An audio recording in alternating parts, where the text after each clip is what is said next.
Greetings, gentle viewers! This is Deluge. It's from the 1930s, and that means just one thing. Finishing reviewing Biggle's Adventures in Time in her compound one night, Diamanda Hagan was shot dead by a gang of strident atheists. She found herself in... Nope, stop that. It is very silly indeed. And it's inaccurate because Deluge isn't an exploitation film. It's a disaster movie! Deluge was released in 1933 by RKO Studios and is generally considered to be the first disaster film, even though back in 1916 Denmark released The End of the World, which featured worldwide disaster when a comet passed too close to the Earth. But maybe the Danish were a bit too foreign for serious film types back then. Anyway, Deluge was based in a 1928 book by S. Fowler Wright. It was a post-apocalyptic novel based heavily on Fowler's view that modern society and technology was ultimately crap and needed to be brought back to medieval times. Now, Fowler was one of the OGs of British popular sci-fi. How he squared this with his belief that a society that barely has powered flight and cars has gone too far with this technology crap, I do not know. But incredibly British all the same. I wonder if he ever went to a ye olde sci-fi convention and got asked endless questions about whether he even knew what fucking genre he was writing in. Down with this sort of thing! Careful now. Anyway, apparently the film changed a bunch of stuff from the novel, like moving it from England to the USA and fucking up the ending. But I've not been able to find a copy of the book, or even a synopsis, so I'm just gonna have to guess about what the changes were. Whatever they were, S. Fowler Wright hated them. Like he hated everything else, even tangentially related to sci-fi. The film was considered lost for decades until the early 80s when a copy was discovered in Italy with an Italian dub track. So that's good if you want to squint and pretend it's an art film. Then in the mid-2010s, another copy was discovered, this time with the original audio track. So that's good if you don't want to squint and pretend it's an art film. Anyway, Deluge. Maybe I'm just old-fashioned, but that ident never looks right without a large blonde man in fishnets carrying Tim Curry.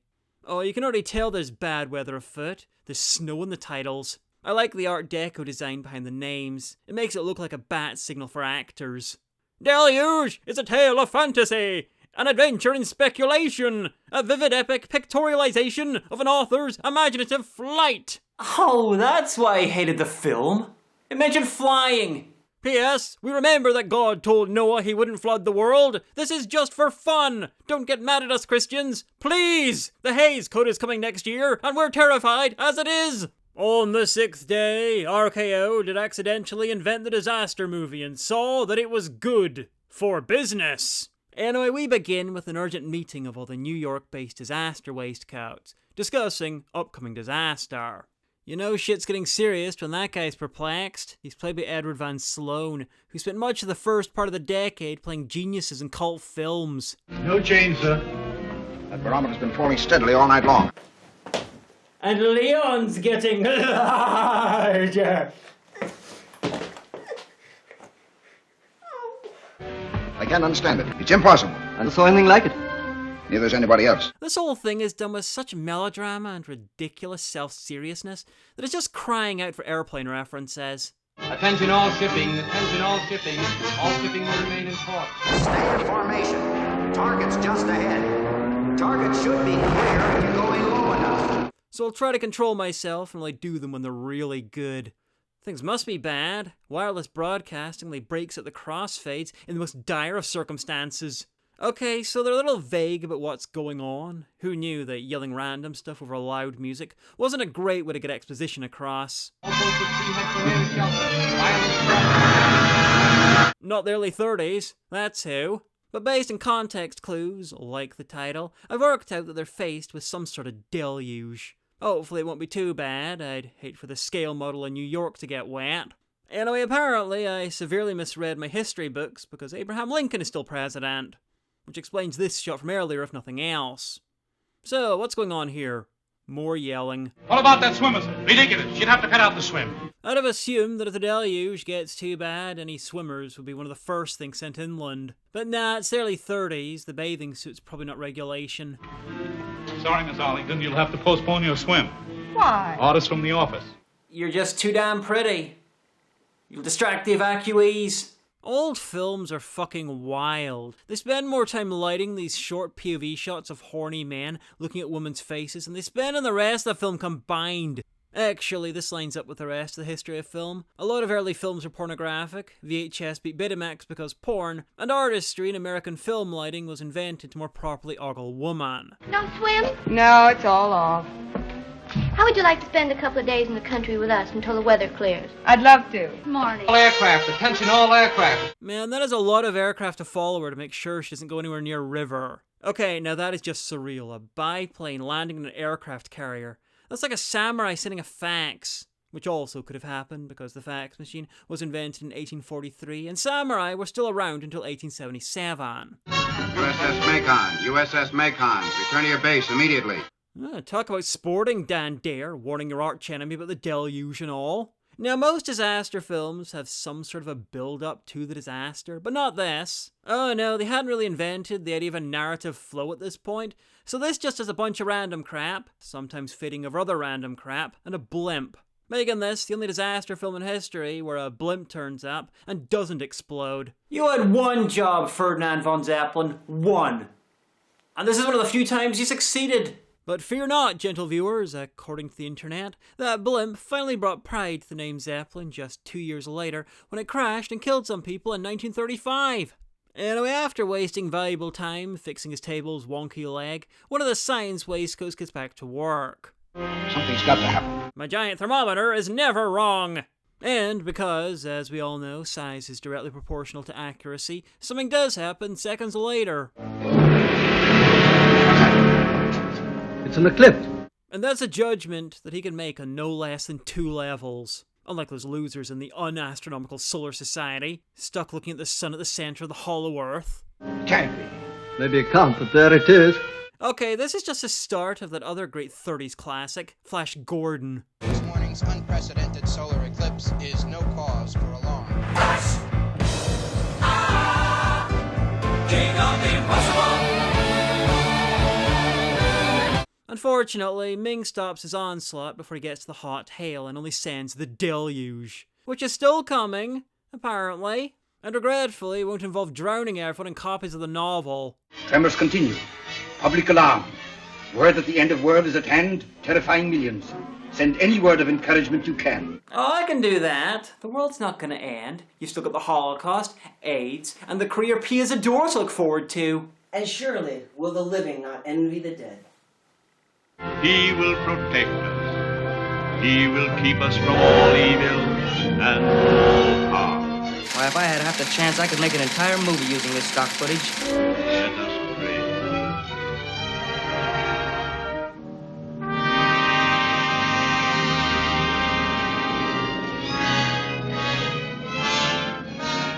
That is a hell of a negative Yelp review from God, Pastor. I knew teaching skyscrapers to twerk was a bad idea. It's tremendous quake. We usually save that level of dread for before the disaster. It's like the film so primitive it predates cause and effect. Terrible earth ocean pouring into the valley below us. It looks like the end. Get that damn elephant off the line! The world's ending! The International Broadcasting Company at this time brings you definite confirmation of the fact that the entire western coast of the United States has been demolished and submerged. It's like I picked the wrong week to quit drinking. When everything settles down, they're gonna have to change their name to whatever's left of the National Broadcasting Company. At this time, we have no way of knowing definitely the extent of damage to Europe. But screw them, they don't even have jazz! Anyway, the broadcast includes this bit, which was equal parts realistic and fucking insane. In that war game kind of way. Even though this international disaster has wrought inconceivable havoc elsewhere, as yet we believe there is no cause for general alarm here. International disasters are well known to stop at state lines if you're confident enough. This is our hero, Martin. He's admiring his tiny Freddie Mercury statue and listening to the sound cabinet. You can keep liquor inside in case of bad news. Evacuate all unstable buildings, shut off all gas. Panic movements of population can end only in disaster. Unfortunately, Prohibition won't end for a few more months. Anyway, Martin's way too stressed to have a last name. It's like I picked the wrong week to quit smoking. As the deluge bears down on him, his family, and his small-scale replica of the house he wished he lived in, he and his wife put the children to bed. because escaping before the last minute is for communists. If I should die before I wake, I pray the Lord my soul will take. It's not the best night to be saying that. Disasters are loud. You'll probably wake up before you die. I'll go right to sleep. Martin, I'm so frightened. Don't, darling. Oh, Frank! It's all right, Janet. I like how she said that just loud enough for the kids to get nightmares. I don't think anything will really happen. To us, I mean. Everyone else is clearly fucked. Anyway, time for a quick look at the country's favourite show, the Graph Contemplating Hour. The wake center's moving eastward. And yet the little line isn't. It must be in the Mississippi Valley now. Unlike the little line. Coming to you from a very wet, very windy Salt Hill prom. The gales are still blowing in off the Atlantic Ocean here, but really this is all about the rain. Don't make unnecessary journeys. Don't take risks on treacherous roads, and don't swim in the sea. Incredibly, people have been spotted in the water here in Blackrock and Salt Hill, both today and yesterday. 90s Waterworld was expensive, but it doesn't have a patch in the 30s version. They drowned 2 whole cities. New Orleans wiped out. Gentlemen, it would appear that President Hoover doesn't care about black people. Okay, so apparently the entire Mississippi basin is sinking. Other broken messages indicate entire Mississippi basin sinking. I said that. The real question is, how can you tell? Surely that just means it can fit even more water. Okay, so the deluge is definitely bearing down in the house now, and I'm pretty sure the curtains will make all the difference. To be fair, he didn't think to put a curtain up there. Chimney just crashed. The whole house is liable to go any minute. I think we'd all be safer in the stone quarry. Oh yes, this is so much safer than the house. Warmer too, thanks to all the extra lighting. This is truly a historic event. The first dumbass in a disaster film that the entire audience yelled at. Don't blow away, children! And fear not! Your Uncle Diagonal Wipe will look after you!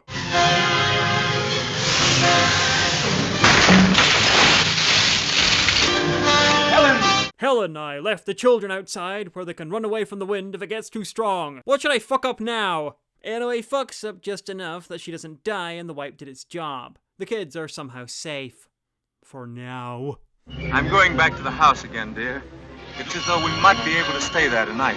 If need be, I'll fight that tree for ownership. Slight shocks have been felt in this area. The populace again warned to evacuate all buildings. Holy fuck, how many years has this broadcast been going on for? Looks like I picked the wrong week to quit amphetamines. It's the 1930s. Everyone sounded like a radio announcer. For fuck's sake, get another presenter. He can't be doing that for the rest of his life. All East River bridges declared unsafe. Oh. Guess you can.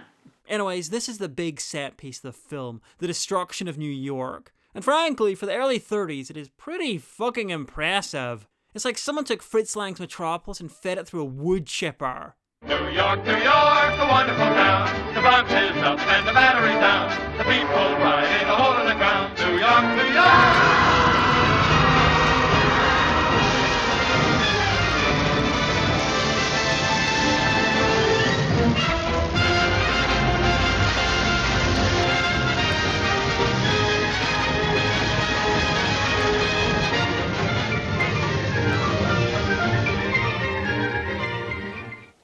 This goes to 9/11. Sir, you were wondering what the effect of a citywide Jenga game would be? Well...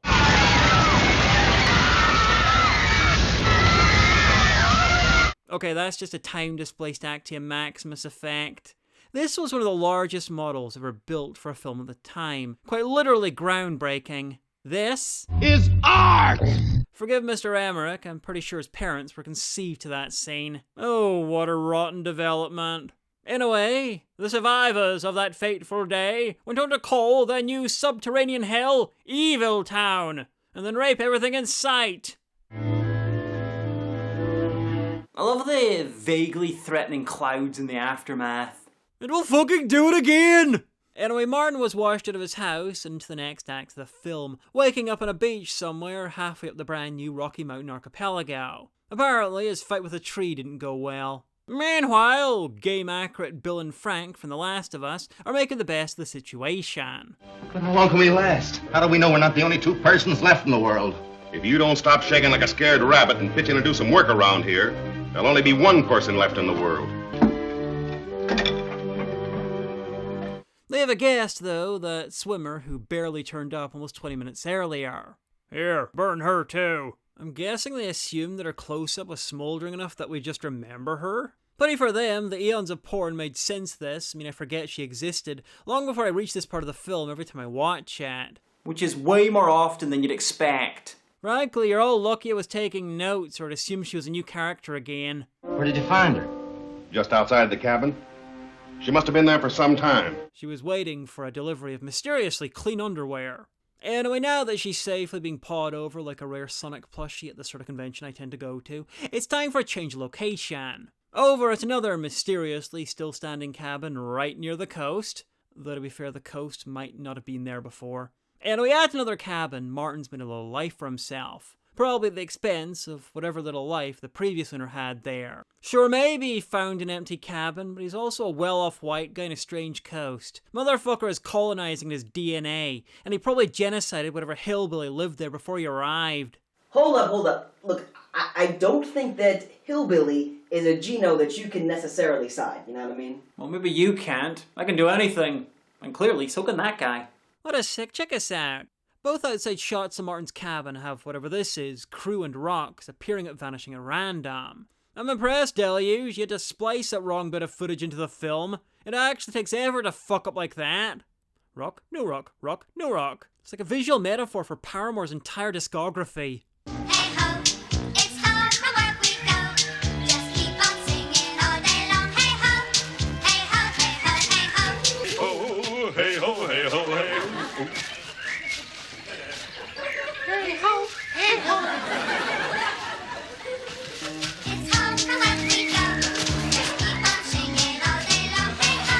He's not actually mining anything, he just enjoys having a project.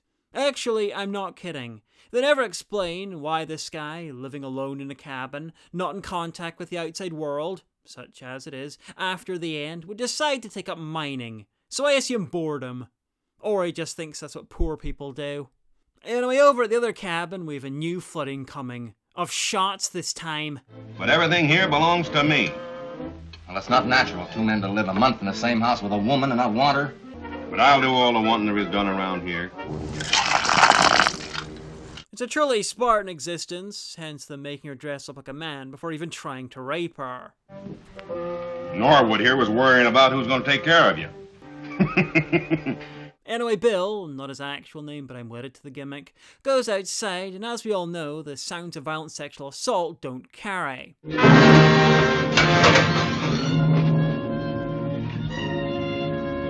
Luckily, the score, unlike the rest of the audio, travels more than 2 feet. I was gonna save some for you! Don't!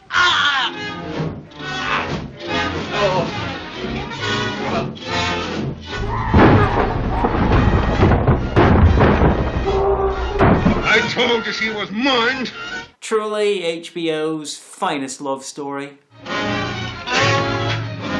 Anyway, as suddenly as she arrived, woman has returned to the sea, having had enough of man, hoping to find a better class of rapist in the next cabin she finds. Well, looks like I'm fucking a corpse again tonight. At least this one's still warm. She washes up near Martin's place, her makeup flawless, as though she swam through a sea of foundation. Here, have some air. I don't have any clean water. Anyway, Bill soon arrived in his boat, the SS Floaty McFloatface, looking for her, and rather than check out the cabin right next to the water, he instead wanders off into the bushes. Oh, and finds a completely different kind of bush. I think this guy has raped so many corpses that he's developed a weird sixth sense for them. No, wait, that'd just be smell. This section is amazing. Not only is it a video game style long grass stealth section, but it's shot in such a way that it's almost impossible to tell who's stalking who and why. They're both hunting for a frame of fucking reference. Martin, is that the person who used to live at your cabin? Be honest. Bill eventually finds some raiders led by John Rhys Davies playing Stanley Kubrick, and makes fast friends. Literally fast friends. It happens off screen before Martin even arrives. I'm looking for a woman. Not hard enough. You didn't even look in the cabin. From what I saw back there, it looked like you had a woman here. Well, what about it? Oh, shit. Was that Shelley Duvall? Anyway, they're a team now. Time for Martin and the swimmer to get acquainted. Good morning. As you can see, by the height of my waistline, I'm comparatively unthreatening. Oh, you look charming, Miss Aphrodite. 1930s America was so racist that calling someone Greek was more likely to get you hit than hit on. Luckily, they're also so stupid they didn't know where Greek myths came from. Miss Aphrodite, feeling better? Oh yes, you have much better hair than any of my other rapists. I'm gonna give you at least 3.5 black eyes on Rape Advisor. Really? No wonder you're exhausted. So Martin and the swimmer share their backstories, exactly what we've already seen on screen, and no more. I was on an island somewhere south of here. I left there when conditions became impossible. Oh, were there others there? 2 men. Oh, I see. Before all this happened, we had a summer place near here. We? My wife and 2 children. Were they lost? Yes, I neglected to nail them down, and they blew away. Oh, I'm so sorry. Don't you think you'd better stay here? Well, looks like the allocated mourning period is done. I gotta admit, I am enchanted by his hair. Martin has a sort of intricate hair geometry that wouldn't be seen again in mainstream American culture until Ronald Reagan or Kid and Play. It's the sort of hair that Star Trek does when they don't want to give a one-off alien yet another weird forehead. Anyway, lets her know that Bill is out searching for her and has joined up with a local gang. I followed him. He joined a gang a mile or so south of here. Very tough-looking bunch.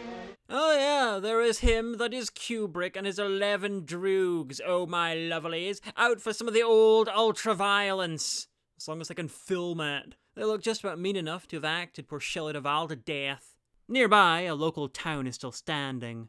Nearly. It's amazing how the waters somehow missed Martin's cabin, destroyed the town, and then fucked off again. It's like spring break, but slightly less damp.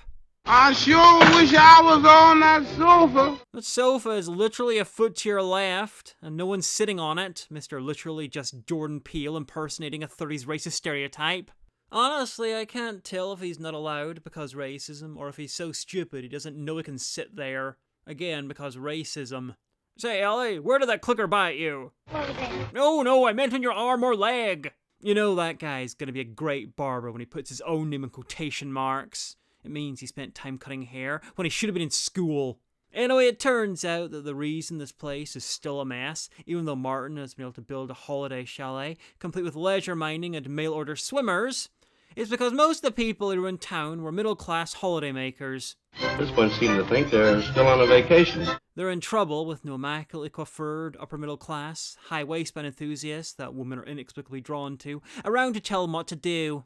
Yeah, what they need here is somebody to take them in hand and knock some sense into their heads. Well, if there is any part of the world above water, it hasn't any sending equipment. You're all above water. Oh, he's just an evangelical. In the world, but not of the world. Anyway, meet Tom. He's having chicken tonight. We have chicken tonight. Ooh, chicken tonight. Chicken tonight. Chicken tonight. And less importantly, he has guests. Martin's family blew into his garden. Oh, hello, Tom. Hello, Helen. Hello, Uncle Tom. Any news? No. Helen, you've asked me that same question every day for the past month. He is not alive. I know he is, Tom. He has some grave news, even though this town is without competent leadership. Yeah, what they need here is somebody to take them in hand and knock some sense into their heads. It's primarily made up of useless holidaymakers. This one seems to think they're still on a vacation. And hasn't even tried to fix the devastation that they've been living in. They've decided to make women chattel. We had to pass a few laws. Every woman of marriage age must marry. Where the fuck are they, Florida? If you remain in the settlement, you'll have to choose someone. I couldn't prevent it. I'm pretty sure they forgot this scene later on when they revealed that Tom is actually currently in charge of the town. I thought you were the leader. Well, I was in a way, but... And I really don't think it's a scheme for him to get her, even though he's clearly attracted to her. I was hoping it might be me. Because this film is too stupid to have a villain hiding in plain sight. It prefers its villain sneering at stuff in close-ups, are standing in fields talking about the woman they killed. From what I saw back there, it looked like you had a woman here. Well, what about it? So now, I think they just lost track of character names and thought he was the barber. It is a realistic post-apocalyptic society, though. The walls aren't straight, and they've decided to codify rape. Oh, wait, that's the exact same Florida joke. Well, this has been an absorbing 5-minute version of half a season of The Walking Dead. Let's continue it by going back to Martin the swimmer. I don't know any more about you than I did when I first met you. Like your name. To be fair, they probably mentioned her name. I just give so few fucks that I'm pretty sure I called that guy Bob once or twice by accident. Except, of course, that your name is Swimmer. That doesn't mean much anymore. Nothing means much anymore.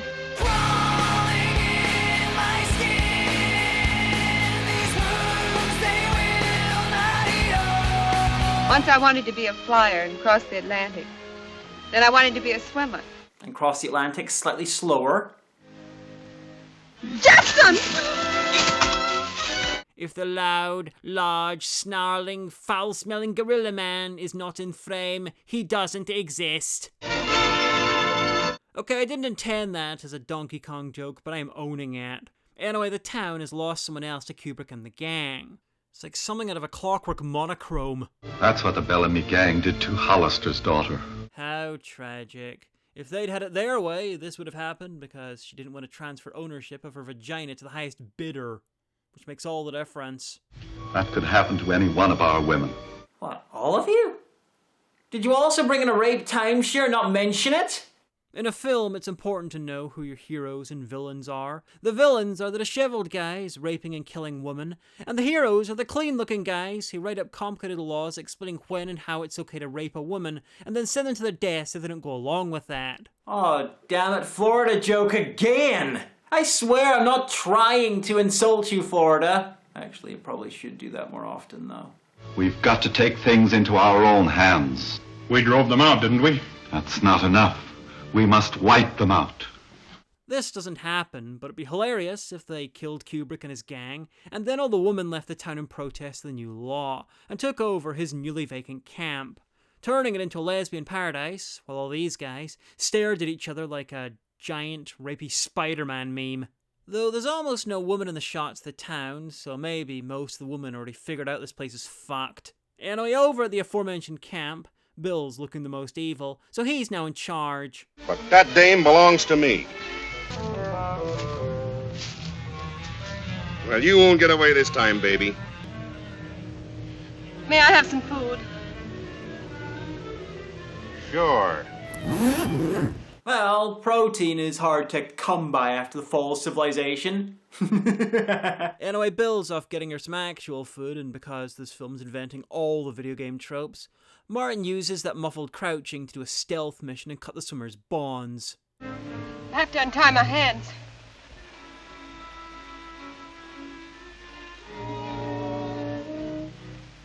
How about a little kiss first?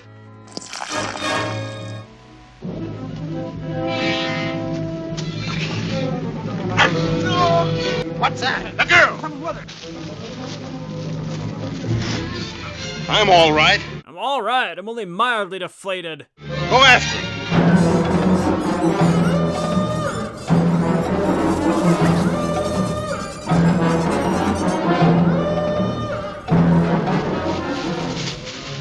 We've lost him. Let's split up and make a circle. Now half of you go that way and we'll go this. I'll just stay here and eat the rest of the helium. Now half of you go that way and we'll go this. That is an excellent searching tactic, but unfortunately relies on the quarry not being A, faster than them, and B, moving in a straight line away from them. But being a good sport, Martin stops running.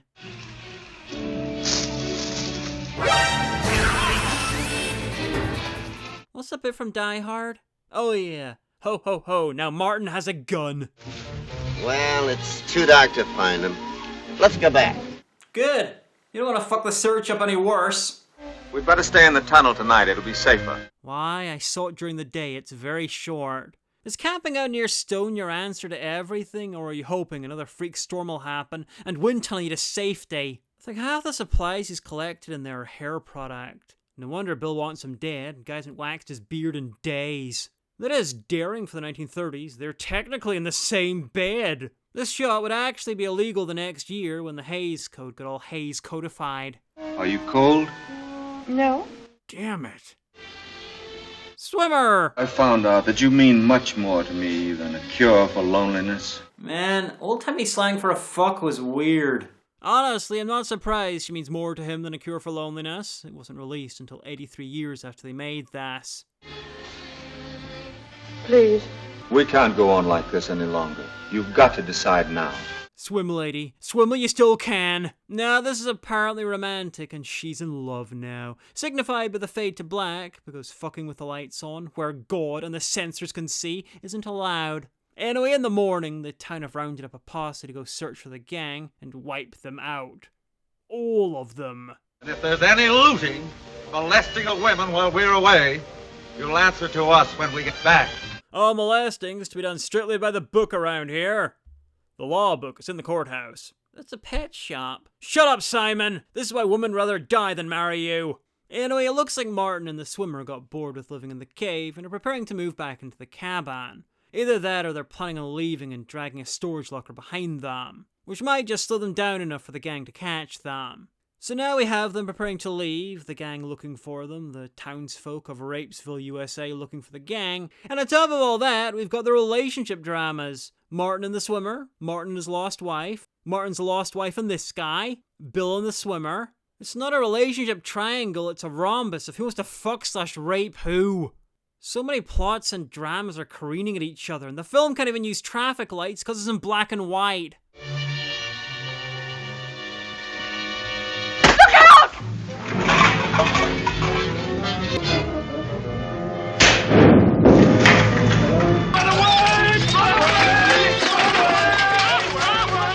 Say, if they had guns, why didn't they use them before? Dude, Chekhov's gun is only for the audience, not the villains.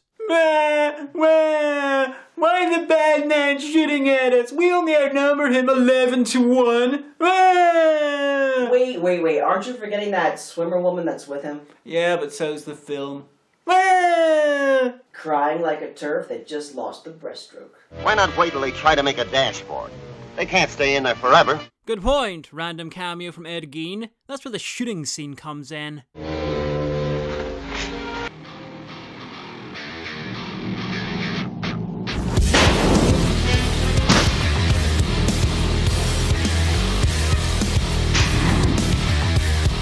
It's a fine honeymoon. How do you like those wedding guests? Bob? Martin. Sorry, Martin. You go on the honeymoon after the wedding. Oh, I wonder who those guys who followed me and my wife to Maui were then. I really don't know what Kubrick's trying to achieve with that fire, but all he's done is make them slightly warmer. It was smart of them to put the bedding onto the barricade, though. It'll just make it slightly more effective when they fall asleep on it.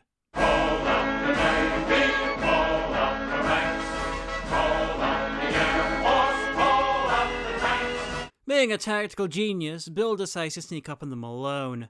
Well, all the townsfolk have finally arrived, just in time to do almost fuck all. Can you get them both from here? Yes. Yeah, it's called a ricochet. I'm a really good shot. Get the man with the gun first. Right. Not good enough to hit the guy with the gun first, though, unlike Martin.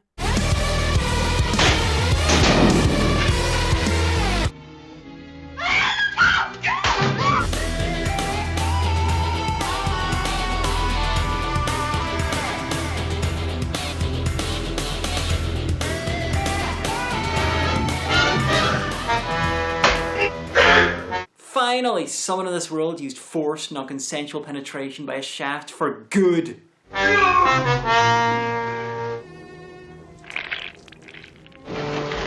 Oh! Martin! There's Martin coming. That's not gang. It's suspicion. Anyway, the townsfolk are so impressed at Martin's ability to shoot men armed mostly with sticks and walking slowly towards him that Tom, remember him, asks him and the swimmer to go join the community, and soon to lead it. But first, more drama. My name is Webster, Martin Webster. This is my wife. This is the very definition of bigamy. What I love about this shot is that Tom's got a few days of beard growth, but the makeup person thought that also applied to eyebrows. Now that the town's dealt with the important stuff, like the compulsory rape law, they're finally able to tidy up and open a hotel to try and capture more wives. This is quite a place, isn't it? I suppose that's the Ritz on the left. And in the ruins, Martin sees some familiar faces. Daddy! Daddy! Where you been, Daddy? Oh, the usual, killing dudes and starring in a movie about killing dudes. Is your mother here? Yes, Dad. She's right in that house. Right in there. Hi, I'm Tom. If you want to stay, you're going to need to marry someone, and I've already established that I love the taste of that man's sloppy seconds. Is there some place I can go for a while? This is the last act of the film. It's only about 10 minutes. This whole film is kind of weirdly paced. The disaster takes 20 minutes to happen. Then we have 30 minutes of the gang stuff, and now this. It's like 3 different films nailed together. Non-consensually, of course. All I know is that I love you. And I love her. I can't explain my feelings toward both of you.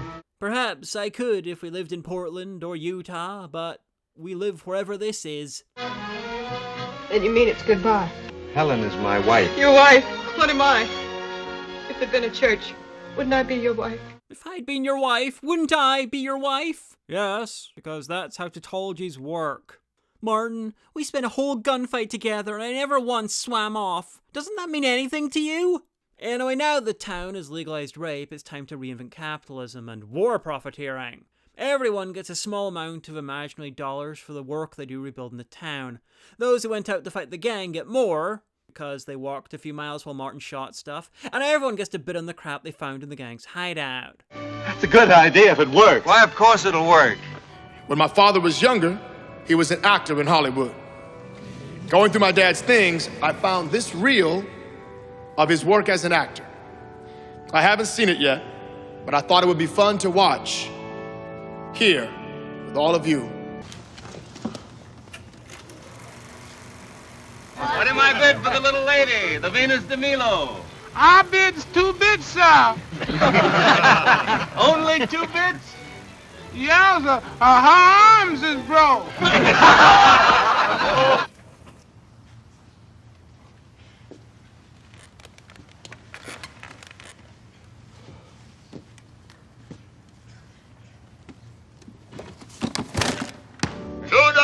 $2. I'm afraid the young lady's insulted.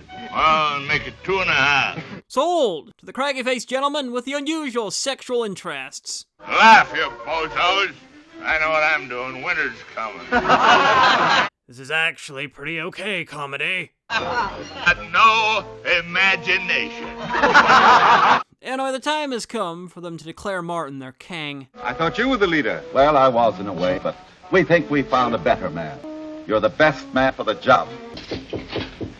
Come in.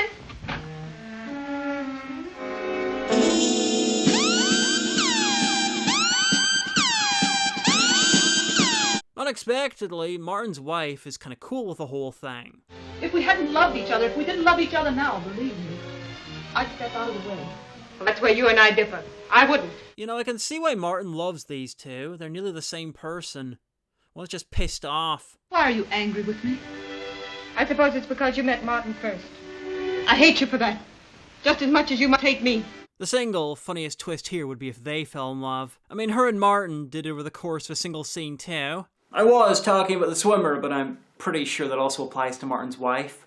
Motherfucker works fast. I thought we could decide what's best for us. I don't want to know what's best. I only know that I love Martin.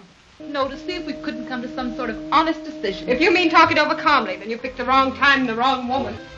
I'm used to fighting for what I want. Well, I was going to suggest polyamory, but have it your way. I've still not found a synopsis of the original novel, but I've a theory, probably a wrong one, that the change to the ending, which so annoyed S. Fowler Wright, was that Martin has to only be with one of the women. Now, don't get me wrong, I don't think that Wright was poly and ahead of his time. I actually think he was so regressive that he quite liked the idea of Martin having a mini harem. It'd fit perfectly with the weird, gorish undertones to a lot of the stuff going on. I don't think that. Well, I won't listen to you. You've got all the arguments on your side and all the right. All I have in mind is volume! Now you'd better get out. Go on. Anyway, we cut straight from that to Martin's acceptance speech, from king of their hearts to of the known world. We were ruled by law before, some of them good, some of them pretty bad. But they've all been washed away. Now we only have one law, and it's fucking awful. Let's pull together. Thanks, Tom. Darling. You know, as king / president / whatever, he could just have an affair, but nah, the summer is gonna swim off again. I guess the clue was in the name. But seeing as every guy she's found by is a marked improvement over the last, I'm sure if they made a sequel to this, it would have been a romantic comedy. You know, I think the intention is that she's killing herself. You lost Martin. You thought he was dead. You went right on living. If I lost him, I wouldn't go on living. But they've shown the water can't fucking kill her several times, so that works.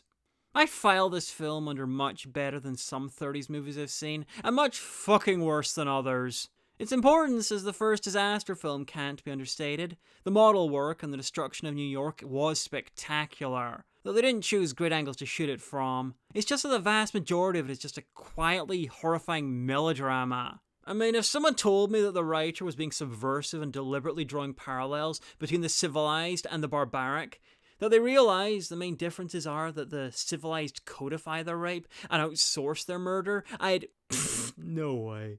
It's just fucked up. I'm Demanda Hagan. I have to live with that every day.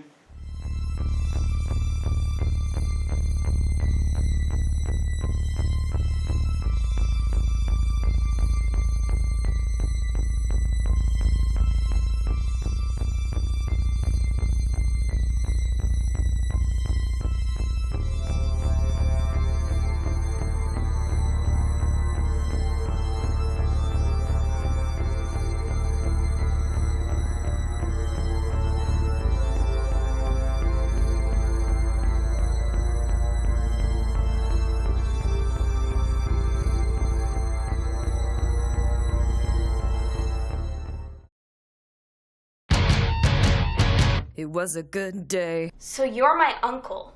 Yes. And then it went wrong. You kill people for a living? Sometimes. And get the hell on! You brought it on yourself! Looks like I picked the wrong week to quit sniffing glue.